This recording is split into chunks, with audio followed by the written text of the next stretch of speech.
Sabes que eu ainda hoje estou a realizar-me quando paro para pensar que tornei-me no artista português mais premiado dos prémios da música portuguesa, ser GQ Man of the Year, ter um prémio da MTV juntamente com os No Soul Family, ser muito premiado em Cabo Verde e Portugal, ser o primeiro afrodescendente a receber a medalha de mérito cultural pelo governo português, no mesmo ano em que recebi a medalha de mérito cultural por Cabo Verde, pelo trabalho que eu faço pela diáspora cabo-verdiana fora, permitiu que eu me tornasse uma pessoa com 200% de propriedade para existir. A determinada altura eu dividia-me metade português, metade cabo-verdiano, porque sentia sempre que a minha vida não era completa nem plena, havia um vazio tremendo. A partir do momento em que eu me apropriei legitimamente da língua cabo-verdiana e da cultura cabo-verdiana, trazendo para a gênese da minha vida, sabendo que eu sonho em português, fez com que houve uma complementação em um lugar novo, não é? Um lugar novo de existir, muito mais pleno, onde todos os espaços se tornam a minha casa, porque o território onde a língua portuguesa se manifesta é um território fértil para mim. Quando eu cheguei a Cabo Verde foi o único momento em que realmente eu senti que a minha pele não era um erro. Foi o único momento em que eu tive contacto com toda uma população que, na sua maioria, 99,9% eram pessoas negras com a minha tez, não é? Com a minha cor, bem tingidas. Entrar em qualquer lugar já não tinha a sombra de um segurança atrás, temendo que eu fosse furtar alguma coisa. E isso foi a primeira vez que eu tive um contacto com a liberdade, porque eu já dava como adquirido, ou como normal, ser perseguido dentro de um shopping, ou isso, simplesmente pela cor da pele que eu transportava. Então eu fiz questão de adentrar, ir ao interior de Santiago, onde estão os camponeses, onde está a origem da minha família, não é? E o contacto com os meus avós foi primordial para a minha transição, ou seja, eu sinto que sempre que me expressei na língua portuguesa, eu trazia muitos dogmas da religião e muitas limitações na minha liberdade de expressão, ou seja, sentir-me mais ambicioso, desejar mais, eu já transportava aquilo como se fosse, já estás a ser pecador, ou seja, resigna-te com o que tens e agradece com o pouco ou nada que tens, porque já estar vivo já é uma bênção. E isso sempre limitou a minha ambição. E quando cheguei a Cabo Verde, começar a expressar-me mais em crioulo, falar na língua portuguesa, cantar na língua crioula, fez com que eu me libertasse de certos dogmas que realmente me fizeram emancipar muito mais. E nessa emancipação, a minha música transformou-se e transformou-me por inteiro, né?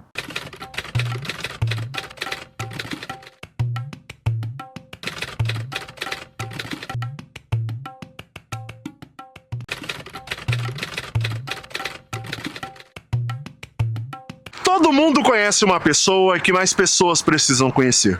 Esse é o Todo Dia História Negra e eu sou Roger Cipó. Eu viajo pelo mundo te apresentando histórias para inspirar, potencializar sonhos e fortalecer as nossas conexões. Aperte os cintos e embarque nessa comigo, porque o mundo é feito de histórias e boas histórias podem transformar o mundo. Vem comigo.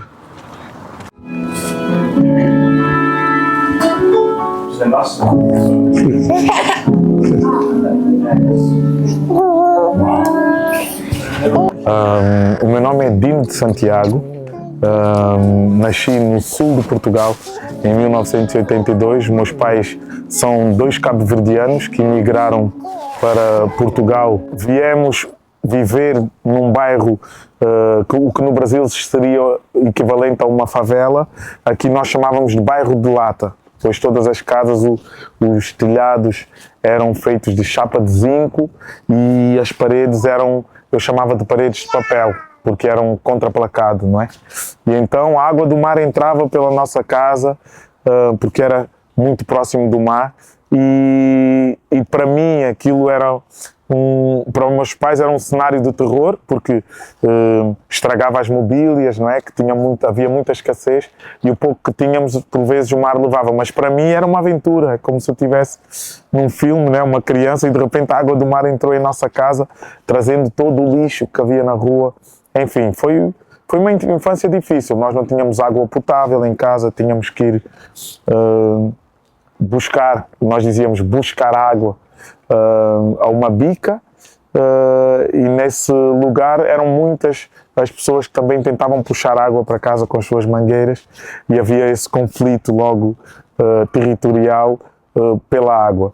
E tudo isso, uma criança a ter de crescer. A minha primeira ida para a escola, eu tinha 5 anos, fazia 6 em dezembro, e em setembro tive que ir para a minha escola sozinho, porque os meus pais tinham que ir trabalhar. Então fui perguntando a toda a gente. Então imaginar hoje eu com filhos, deixar o meu filho ir sozinho para a escola, é quase que surreal, não é impensável, mas naquele tempo era assim, e os tempos eram duros, e por mais amor que houvesse, a escassez era tanta que não me permitia que os nossos pais fossem tão presentes. Então eu cresci assim, nesse contexto, onde o nada era uma residência, mas havia sempre o sonho de querer conquistar, e nessa busca desse sonho a música ofereceu-me então um mundo que hoje me traz até aqui. Eu cresci com música na igreja, e o hip hop entrou na minha vida nos anos 90, e a partir daí não mais saiu. Então foi essa frequência do hip hop, foi trazendo a realidade das nossas circunstâncias em que vivíamos, e eu vi que quer eu tivesse nascido nos Estados Unidos, no Brasil, na França, em Inglaterra ou em Portugal, a minha realidade seria sempre a mesma por conta da minha tez.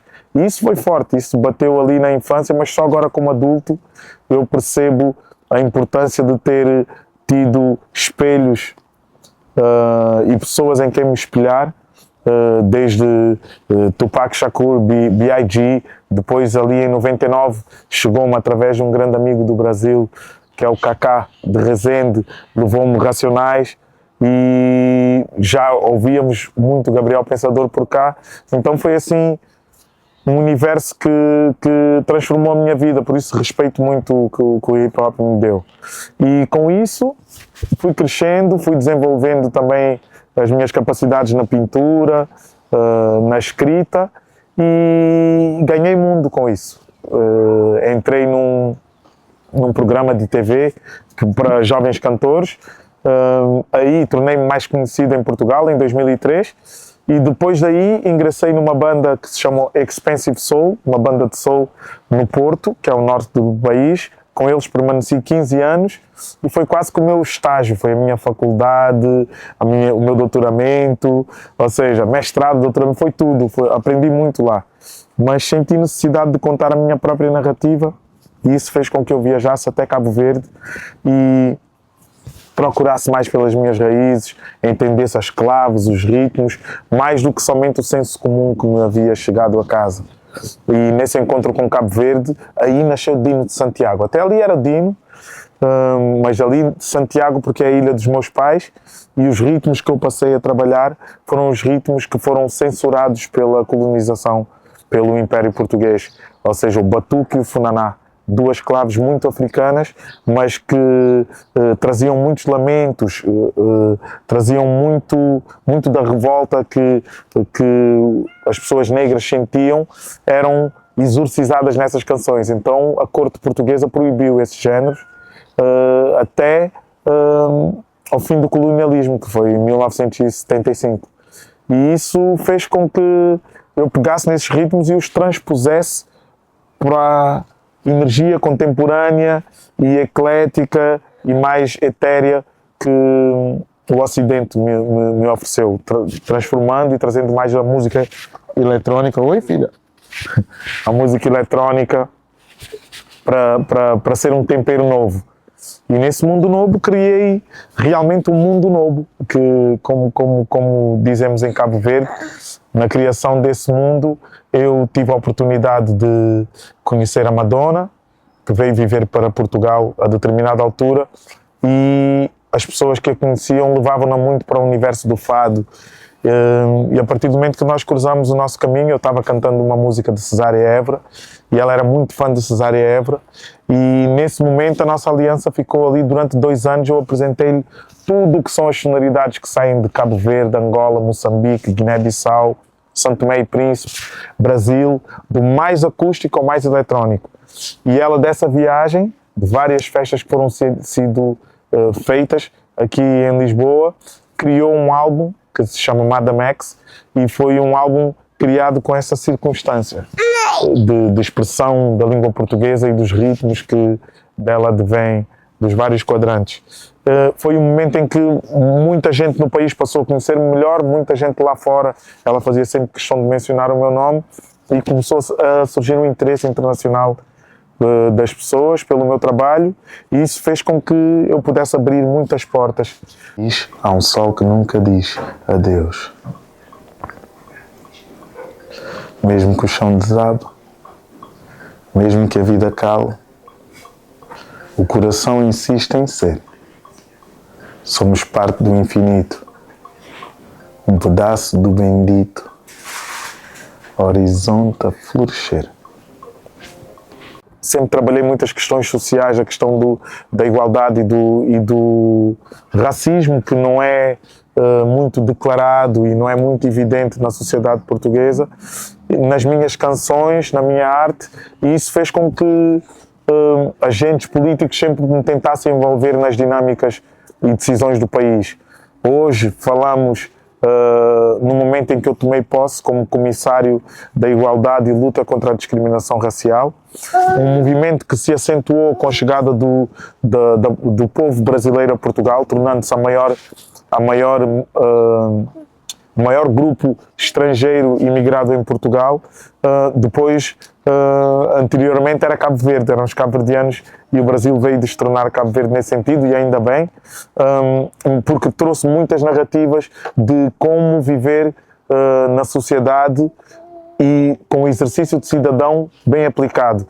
E as questões do racismo chegou a aumentar em 200% o nível de denúncias feitas à polícia, e isso mostra esse sentido que o Brasil tem de trabalhar essas questões e de meter em prática o nosso lugar de fala. Por isso, é uma honra para mim estar aqui, fazer este momento contigo, esta pequena introdução do que sou deste lado do oceano. Ser também distinguido pelas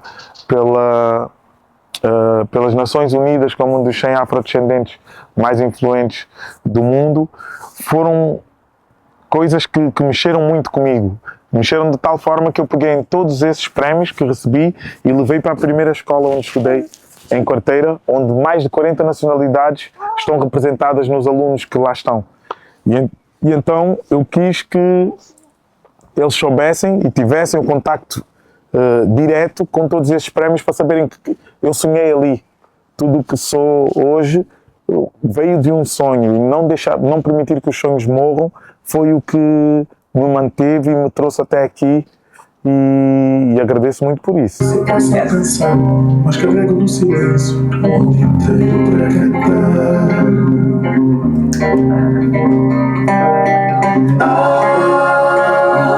No vento de nós, as vozes da... A indicação ao Grammy foi algo que me tocou muito, e vou-te explicar porquê.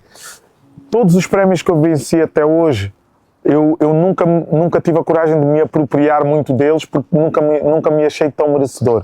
Foi preciso um exercício muito longo, de muita psicoterapia que eu vou tendo ao longo dos últimos 4 anos.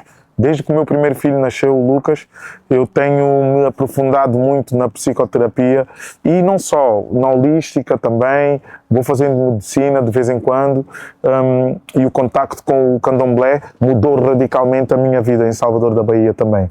Ou seja, saber que podia orar a orixás que tinham e transportavam a gênese da minha criação, da minha cultura, saber que sou filho de Ogum e de Oxóssi. Eu sinto que o rezar ao anjo da guarda, que eu tanto rezei todos os dias de forma quase que metódica e mecânica, passou a ser muito mais profundo. Ou seja, eu tenho que saber ser assertivo nas minhas escolhas, porque o Oxóssi só tem uma flecha, então eu não vou atirar a todas as áreas, não, vou-me focar naquilo que eu sinto que é o meu dom natural. Não preciso de ser mais do que aquilo que sou. E depois Ogum não é uma pessoa muito da família, de ir para a frente. E saber que tenho essas duas energias em mim, como guias, fez com que realmente eu vivesse tudo de uma forma diferente. E essa entrega nos Grammys foi a eles, foi aos orixás, que eu pela primeira vez eu vivi na plenitude. Já vai, filha. Já vai. Pela primeira vez eu vivi na plenitude. Talvez porque o Amaro Freitas e o Criolo também estavam comigo. Anda no colo. Fica aqui. Talvez porque o Amaro Freitas e o Criolo também estavam comigo, eu permiti-me sentir porque queria ganhar pelos três. E então, não termos vencido trazer o Grammy para casa tornou-se simbólico quando de repente quem vence é o JP com uma canção Ouro Marrom, onde eu me identifiquei a 1000%. Espera, filha. E o JP partilha a história por detrás da canção e ter sido vítima de racismo e conseguir converter numa canção de amor algo que dói tanto, que magoa. E é difícil quando te pedem para tu seres amor, quando tu só conheces desamor, só tens contacto com o desamor. Então sinto que a nossa resiliência, a nossa resistência só pode vir realmente de nós termos vindo de um portal de muito amor. E quando ele manifesta isso, eu senti, esperança é isso. Esperança é isso, é nós vermos um irmão mais novo do que nós a sentir-se merecedor de tudo o que lhe estava a acontecer neste dia. Então nós acontecemos juntamente com ele. Então foi uma indicação que serviu para eu aproximar ainda mais os meus laços com o Brasil. A conexão com o Amaro Freitas e com o Criolo é divinal. Estamos em constante contacto, vamos gravar um álbum juntos para finalmente ressignificar a travessia atlântica, gravando cá e gravando do outro lado, e isso faz com que realmente nós vejamos que fazemos todos parte de uma única gênese que um dia foi fruto de muito terror, mas hoje conseguimos realizar aquilo que foram os seus sonhos, né? O meu primeiro contacto com o Brasil foi em 2015. Houve um produtor, dois produtores de Minas Gerais que assistiram a um concerto meu em Santiago, em Cabo Verde, e disseram, puxa, a gente tem que levar para o nosso primeiro Festival Minas Música Mundo, em 2015. E foi aí eu senti logo, eu sou daqui. Porque conheci Sérgio Pererê, conheci várias pessoas, o Gabriel Murilo, o Luís Lopes, a Laura, ou seja, músicos que o Estado de Minas apoiava muito, o Fundo Cultural apoiava muito que eles se exportassem, e ter contacto finalmente com o canto que ofereceu Milton Nascimento ao mundo, para mim foi muito simbólico. Depois vim para este lado e fiz uma tour internacional assim muito longa, passando pelos Estados Unidos, Coreia, vários países nossos africanos, não é, que se expressam na língua portuguesa, mas fiquei sempre com o bichinho do Brasil, porque a música do Brasil sempre esteve presente nas nossas vidas, muito trazida pela Globo também, nos anos 70 para Portugal, mas depois chegas a qualquer país, Cabo Verde, Angola, Moçambique, Guiné, São Tomé e Príncipe, ouve-se mais televisão brasileira e ouve-se mais música brasileira do que a portuguesa. Então é algo que sempre existiu em nós. Nós conseguimos identificar e perceber todos os sotaques do sul ao norte do Brasil e as várias regiões. Então, quer na música, quer nas pessoas que eu fui conhecendo. E tive a sorte de depois conseguir colaborar com o Emicida numa canção para o meu disco, que era o Maria. Depois, logo após o Emicida, colaborei com a Lued Luna na música Bahia.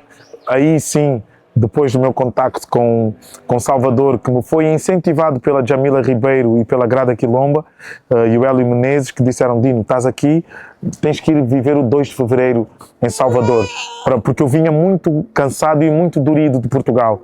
Houve um momento em 2023 em que eu, no dia 6 de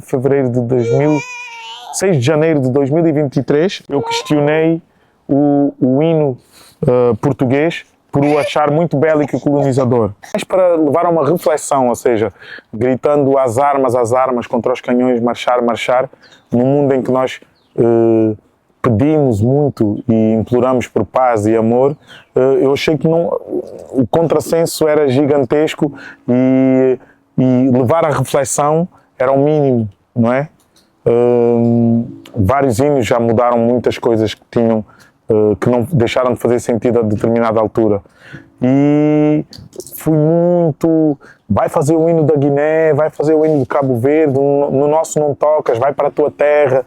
Então foi um lugar, sentir-me sem chão, num limbo, de como é que este país onde eu nasci diz para eu ir para a minha terra. Se eu sonho nesta língua que nós aqui falamos, porque é que tu tens mais direito de estar neste território do que eu? Porque é que tu podes questionar e eu não? E no Brasil, a Grada Quilomba, a Jamila, o Emicida, o Calaf Palanga, o Hélio Menezes, num jantar, na altura da Bienal de São Paulo, disseram: Dino, vai à Bahia, fica. Não grave só com a Lué de Luna, grava, mas depois fica um pouco e vai beber do candomblé, da energia de Iemanjá. E foi um milagre na minha vida. Eu sinto que há um antes e depois desse contacto com Salvador. Para já porque senti que estava em Cabo Verde. Inacreditável. Desde a comida, as pessoas, a energia, o tempo a parar, a leveza na comunicação, a leveza no caminhar, o tempo não acelera. E isso fez-me sentir muito bem. E então, este ano já fui novamente, então vai ser quase que prática anual. É inexplicável tu encontrares aquele manto de gente negra vestida de branco a caminhar com flores, com oferendas. Eu despertei às 6 da manhã para ir cedo e já havia uma multidão à espera, não é? Daquele momento. Ver pessoas a entregarem bonecas. De certeza que perderam um filho ou uma filha e a boneca sempre a regressar. Essa imagem ficou muito na minha cabeça. A regressar e aquele pai insistentemente a enviar novamente para ver se Iemanjá levava aquela boneca até aquela filha que perdeu o filho. Isso tocou muito, mas depois ver a alegria e a fé das pessoas conforme as flores iam entrando e adentrando pelo mar. A força da fé, a força da crença e a magia de eu me sentir num pedaço de África do outro lado do oceano, para mim foi gigante. Depois ainda tive a oportunidade de conhecer Baiana System, gravar com eles a canção Batuquerê e fazer o furdunço com eles. E mergulhar no navio pirata sobre milhares e milhares de corpos de pessoas que durante o furdunço podem viver o carnaval, porque depois, quando chega ao carnaval, na realidade, ele já passa a ser para os gringos e deixa de ser para o povo. Então viver a experiência do furdunço como primeira experiência de carnaval no Brasil, para mim foi única. Estar com o Russo e toda aquela galera de Baiana foi transformador. Então a Bahia tem um pedaço muito grande em mim. O Rio também, São Paulo também, Minas também.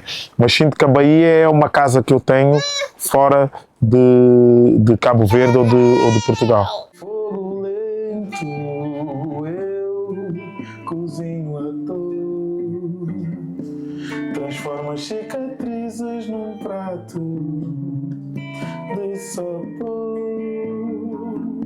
Eu já realizei bastantes sonhos até, mais do que aqueles que pedi, mas hoje em dia, depois do nascimento dos meus filhos, o meu sonho maior é ter realmente bastante saúde Houve um tempo em que eu desejei morrer mais cedo, ou seja, senti que o fardo de estar aqui e muitas vezes só estar pela metade daquilo que eu sempre me considerei um meio botão. O meu sonho real para os meus filhos é que eles se sintam plenos e sintam que os corpos deles serão pátria em qualquer lugar que eles sonharem estar. Ou seja, que sintam que eles fazem parte de uma família humana que sem fronteiras realmente consegue estar neste mundo sem o desequilíbrio que é provocado pela tentativa de sermos os todos poderosos desta espécie humana. Eu quero só que eles sejam livres e que possam continuar a realizar os sonhos dos nossos ancestrais. Essa é daquelas que a gente tem que fazer mais vezes até ficar.